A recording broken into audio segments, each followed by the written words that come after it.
Hey, transformational prevention again. Oh my. Hey, hey. I know you love me. That's so comforting. Won't choose you want me. Take my hand and know me better. I know you love me. That's so comforting. Won't choose you want me. Take my hand and know me better. I know you love me. That's so comforting. But we are stuck to accept you. Take my hand and know me better. Hey, know me better, love me better. Hey, treat me better, love me better. It's the transformational parenting show with Mute Olori. Growing up, I always wonder why people would say things like, you better pray that God gives you a kind child, because a kind child will take care of you at your old age. I really didn't understand.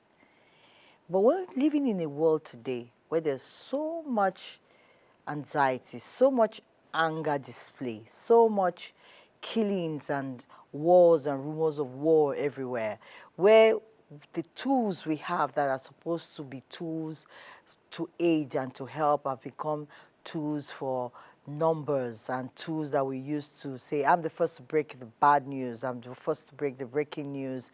When you think about these things happening in this world and stories of young boys and girls wanting to do things that are murderous, you begin to wonder, where did we get it wrong? How did we come to raise young people who are so hostile?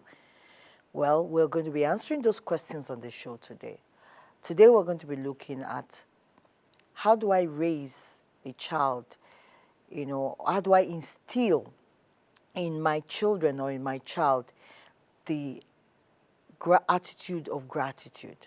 How do I raise a child, a kind child, a child that shows a lot of appreciation? How do I create that kind of environment, in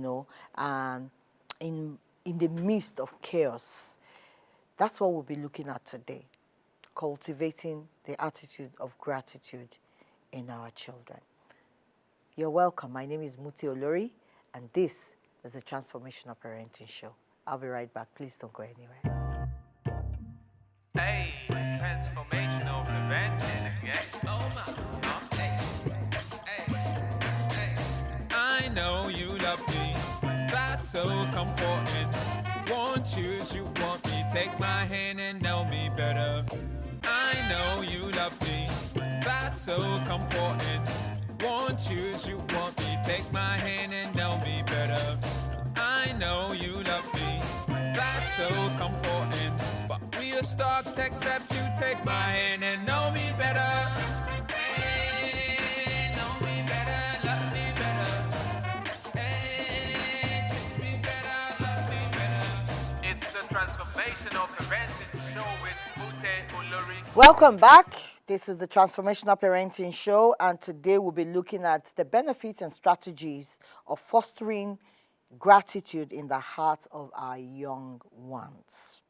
My guest today on the show is Oluwatoyin Ogunkanmi, popularly referred to as Africa's foremost family psychologist.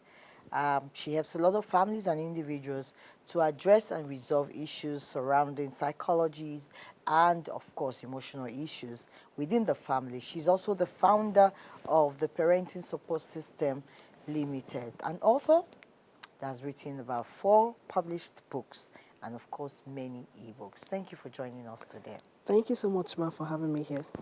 You remember this song? You've got to try a little kindness, show a little kindness, shine the light for everyone to see. And if you can do that according to the song, you'll be able to deal with the narrow-minded people on the narrow-minded streets. Why is it so important that we cultivate the attitude of gratitude in our children at this crucial time that we are? Thank you so much for having me, and thanks so much for the program and what you're doing in the lives of parents out there. Gratitude.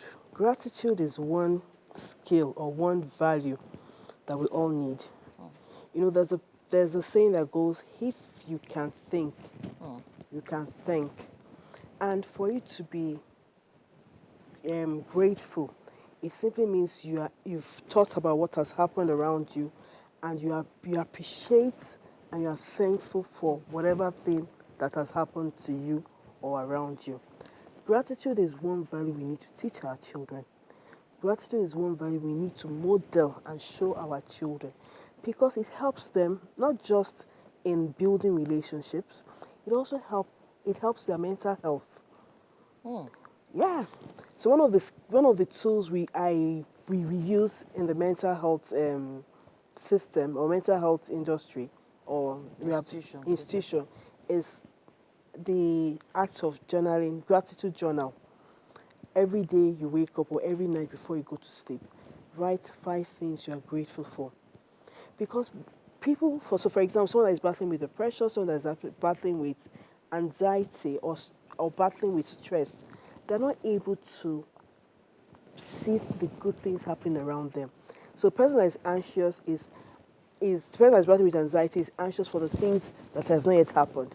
The person that is battling with depression is sad because of what has happened. And the person that is stressed because of not being able to manage the present and all that. So gratitude is one skill or one value that we need to teach our children. Apart from helping their relationship, it will also help their mental health and give them resilience to keep going on to achieve things they need to achieve. Because if you're not grateful for what you have, how are you going to go ahead to be grateful? How are you going to forge ahead? How are you going to go ahead to do more things when you cannot look back and say, oh, God, thank you for what you've done? Or say thank you to the people around you and be appreciative of what they've done. If we're not able to do this, there's no way we'll be able to forge ahead and to move ahead and do greater things. Okay, so what are the things that attitude can do for you? The attitude of gratitude. What are the things it can do for you? Because sometimes people just, do I really need to? I mean, what's the importance? What's the essence of it? A parent gives a child something, you don't say thank you. The child says, It's your duty. so what actually, are the benefits? How far can an attitude of gratitude take one? Gratitude opens doors for you. That's one thing for children, that's one thing they need to know. For the fact that you're grateful for the little things around you, bigger things will open up to you. I've done something little, and you can come back to tell me, oh, thank you so much. I really appreciate what you've done. It will ginger me to do more things for you. It opens doors for them. I've spoken about it building relationship. Gratitude builds relationship. It fosters relationship. It helps people, because each time someone sees that, oh, that person is a grateful person, that person is a happy person, it just simply means you are happy and you're content. And people can see that in you, that, oh, this person is a happy person, this person is very content with what he or she has. They will want to do more for you. Now, resilience, it builds resilience. It helps you to, you want to forge ahead, we've reached a roadblock, and instead of you going back, you're grateful for where you are right now. And you look at how, okay, right now, this is where I am. These are the things happening to me now. What can I do to move ahead? But if you're not grateful, you keep getting angry. You'll be so bitter. Complaining. You complain, you murmur. And these are things God doesn't like people to complain and to murmur, So if you're able to look at things around you and appreciate them and are thankful for those things around you, in the place of being thankful, you are able to see what next to do. Now, another thing we need to know when it comes to gratitude is that it helps us to, apart from us being thankful, us being grateful, it helps us to feel content about where we are and where we're going to. That's one thing. I think I've been saying this. It helps you to be content with where you are, because you're on the way to getting better. You're on the way in achieving more things. Let me just play the devil's advocate. Okay. A little bit. We live in a society where you hear people say, why should I thank you for something that ordinarily you should do? And then we live right now, a lot of parents find themselves complaining about this attitude of entitlement. And it's not only among young people. I'm not being tribal, stereotyping, but I find in an environment that I've lived that there's certain kinds of people from a certain tribe of places who always believe that it is their land, it's their entitlement. Now, how can parents strike a balance between teaching their child to say, look, this is appreciation, and the attitude of entitlement? How do we raise these children to understand that, okay, yes, I am supposed to do this for you, this is me, but you're also supposed to do this, you know? How can we raise the children to understand that, yes, it's my responsibility, but there's something called gratitude and appreciation? Okay, so let's say it starts with the parents. You're doing things for your children. So it's in the place of you doing these things for them. You're meant to teach them to be grateful. Because when we don't teach them gratitude, they end up becoming entitled individuals.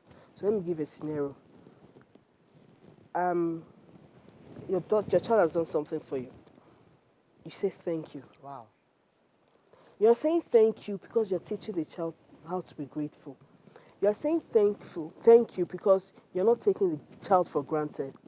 And for every time you say thank you to the child, guess what you're doing to the child? You are imprinting it in the mind of the child that when I do something for someone, I'm expecting the person to say thank you to me. And when somebody does something for me, I'm expected to say thank you to the person. So it starts by us modeling this behavior, this attitude of gratitude. We have to model it if you want your children to be grateful. And that was one thing my husband did I was very deliberate about. Whenever he's giving things to the children, we tell them, you say thank you when you get things. So they're so used to saying thank you, thank you, thank you. And when they do things for him, he's always saying thank you. No matter, as this was going to get a glass of water, he says thank you to them. And this is to teach them that don't take people for granted, even people working with us. So for parents, apart from you teaching your children, they're also watching you. People working for you, people working around you. How do you treat them? Do you treat them with the fact that I'm paying you so I can talk to you anyhow? I can do anything to you after I'm paying you? Or do you treat them in such a way that for every little thing they do, yeah, you're paying them. It's a fact that you're paying them. But you're still grateful that they're available. What if with all your money, there's nobody there to do the things for you? So for every little thing we do, for every little thing we do for our children, for every little thing they do for us, we should be able to show these people around us that we are grateful. It's in us modeling it first that our children will pick it up. That's first. Number two, one of the things I'm going to come from my home. We made our children to understand that for everything we do for you, we have the right not to do them for you. So for the fact that we've bought clothes for you, there's an option of buying you the cheaper clothes. So you allow them to see the fact that you are getting these things not because it's a right, but it's because of the fact that we are your parents and we want you to desire to do it for you. So one of the things we tell them, you can go to a school that's not as expensive as the school you're going to. It's not education. But when parents don't break these things down for their children, I've seen situations where parents will make their children feel that, oh, I have to kill myself to get you the best. And when these children now don't appreciate, they get upset. But you've made the child to believe that they have to always get the best. They have to always get things that are expensive. But when you make them realize that, see, there are other children that are in your same age, your same class, but they're not getting things as expensive as you are, or things that are expensive. And getting this expensive thing doesn't make you better than every other person. So this takes me to the next point where let them see the other side of life.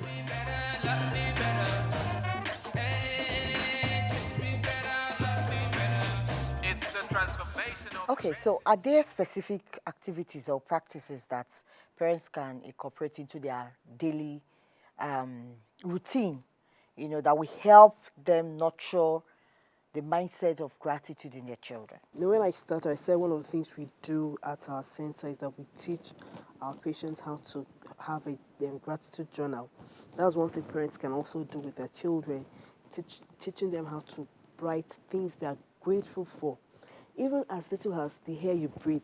One thing about gratitude journal is not that you're writing all the big, little things that you're grateful for. Oh, I'm so thankful that my sister helped me to pour water in. We, No, we actually had that. We had a gratitude jar, and Jaya. actually, one day we came out at the end of the month where we were reading some of the things. Somebody actually wrote, "Thank you for helping me, with my mathematics problem, and it was really a good one." So they could practice having the gratitude jar. You could practice having a gratitude journal where they write things they are grateful for.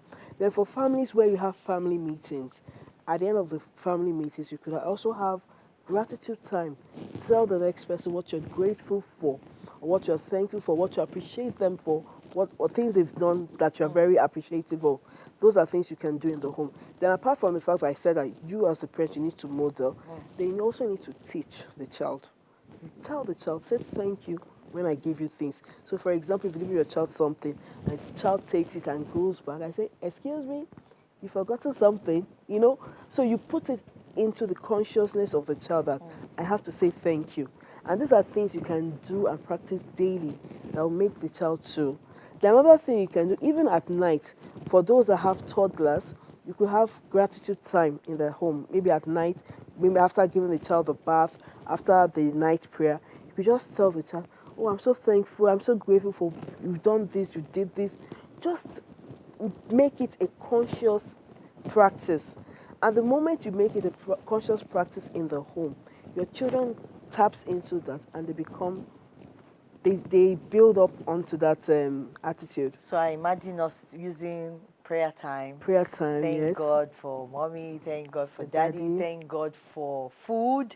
Thank God for the air we breathe. And then thank mommy for helping, for giving me food to eat, cooking in the kitchen. Absolutely. Thank you, daddy, for this. Thank you to your brother. So it's something that actually we can incorporate into everything we do every day. Every day, yes. Thank God for the beautiful flowers. Thank Even God. nature walk, can go on Yes. nature walk maybe in the evenings, go on nature walk and tell. So another thing you could do, just tell what are the 5 things you can see, what are 4 things you can smell, what are 3 things you can hear, what are one thing you can feel and that you're grateful for.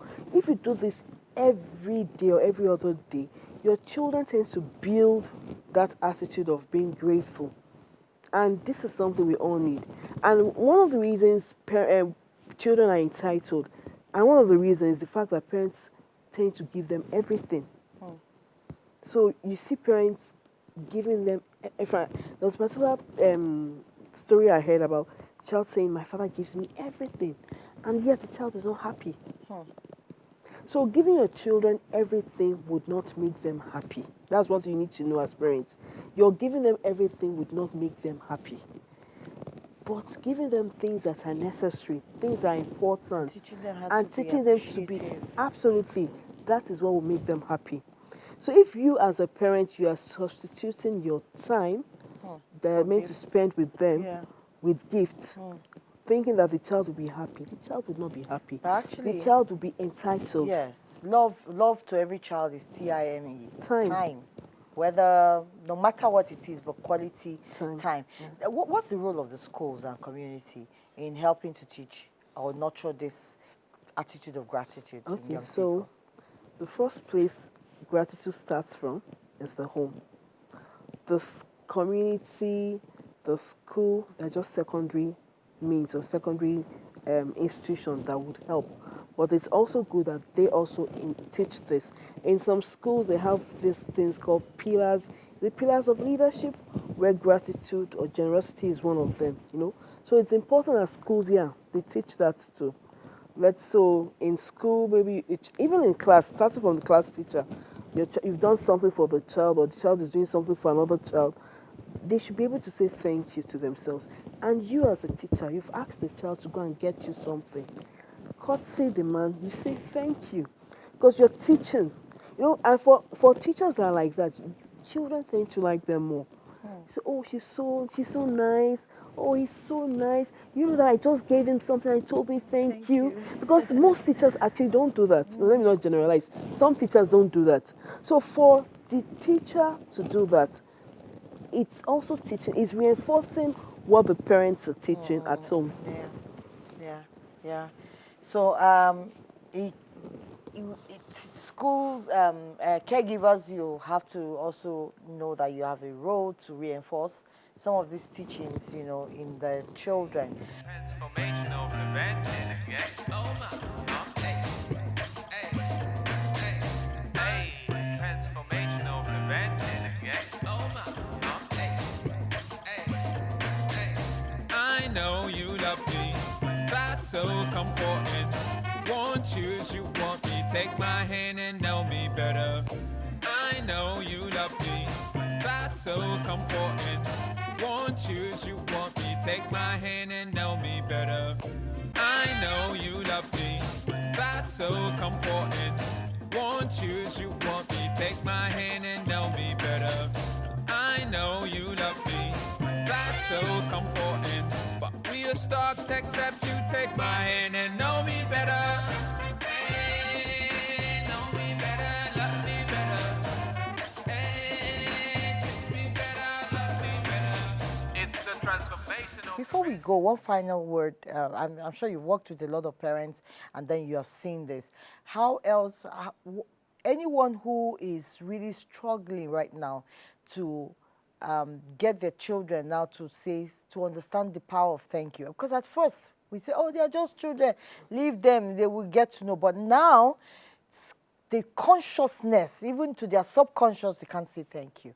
How do you think they can begin to remodel the wheel? Something came to my mind, but I'll say it anyway. Remove all privileges. Let them understand that they need to earn certain privileges. If you're not able to, if they don't feel they need to earn certain things, that it's their right, that's where there's a problem. But the moment you remove privileges and let them earn these privileges, I think it will start teaching them to be more appreciative of things they have. Then apart from that, I said something that take them to motherless homes, take them to places where they see where people that don't have as much as they have, and they're still surviving, and they're even happier. So let them see that life is not all about the things you can amass, but the life is about what you're doing with the things you have amassed. So you have a car. What are you doing with the car? How are you using it to help people? You have a house. How are you using it? Let them see that. One of the things my husband says is that if you Google car, or if you go to the dictionary and you put car, what does it say? It's a vehicle that takes you around. Let them understand the literary meanings of the things they have. Because for most time we put a lot of we attach a lot of things to status. Yes, we attach a lot of importance to the value. Yes. Oh, I'm using an iPhone. I'm using. What is the essence of a phone? It's Communicate, right? Yeah. So let them understand the literary meanings of these Yeah. things that they have around them. Yeah. And I think in the process, they will start appreciating better. And Thank you so much for also sharing with us your personal experiences and the things you do. Thank you. Well, the truth is, when you build and you teach children about gratitude, you're actually sowing the seeds of compassion. yes, And it's something we lack today. Someone is dying, bleeding. We're more concerned about snapping and being the first one to put it online. Someone is going through a very difficult times. It's how many likes we want to get and how to build our social media platform sensation. We don't really care anymore about the effect of some of the lies or the things we say. And our children are so into such a lifestyle because we really don't see anything wrong when a child shows lack of compassion. So I hope that you will be able to find that space, to take a hard decision, But first of all, model what gratitude is, because an attitude of gratitude will also definitely determine the attitude that you go in life. My name is Mute Olori, and I will see you next week. But remember to follow us or reach us on all our social media platforms. Never stop saying thank you. Never stop showing gratitude, so that these children will be able to learn the attitude of gratitude. So let me start by saying thank you for joining us on the show today. Take my hand and know me better. I know you love me. That's so comforting. Won't choose you want me. Take my hand and know me better. I know you love me. That's so comforting. But we are stuck except you take my hand and know me better. Hey, know me better, love me better. Hey, take me better, love me better. It's the transformation of parenting show with Mute Olori.